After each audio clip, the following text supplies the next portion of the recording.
Why do you keep yelling that? Etharix clicked from her perch, twin pairs of wings buzzing with an annoyance I couldn't help but smirk at. Don't worry about it. Gritting my teeth, I did my part of our two-pod duo and ratcheted down the last of the restraints. It's a human thing.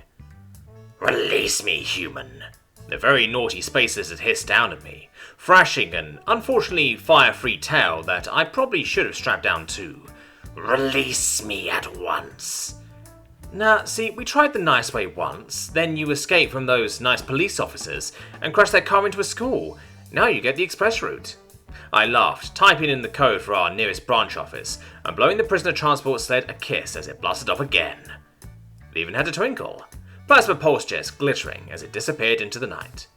That isn't an answer, Etharix chittered, fluttering up to hover in front of my face. I looked it up, you know. Nothing on the extranet explains it. Yeah? I chuckled, offering her my forearm once I was done feeling nostalgic. It's a pretty old human thing. Well, explain it. I'm trying to figure out how. Really? I was racking my brain. How did you explain... X-ray 113? My radio chirped, interrupting a conversation I didn't want to have in the first place. Are you 1098?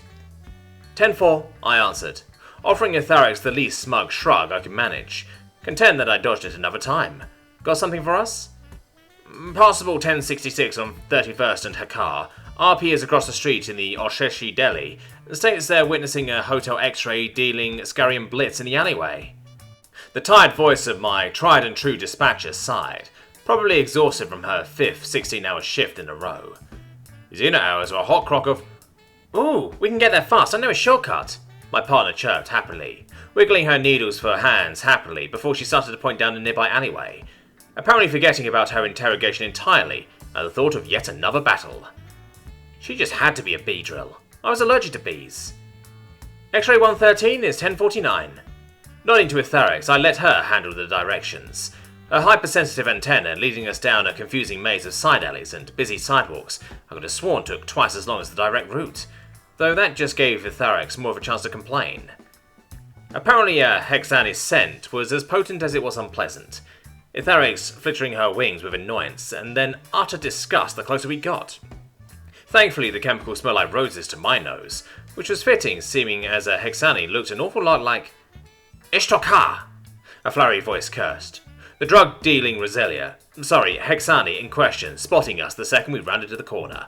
It's the cops! Why do they always have to scatter? Just made things harder. But at least I had a secret weapon ready, so our main perp wouldn't get away. Etharix, I choose you! Why does that? Etharix started to complain, just as I wound up my throwing arm. 4 years of varsity training me well as an XE9 unit, but all I had to do was get her going in the right direction.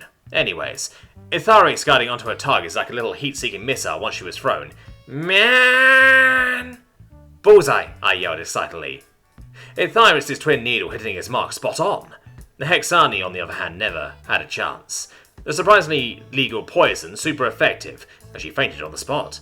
Which meant now came the fun part, wrangling all her partners before they had a chance to get away. I always loved the Team Rocket episodes.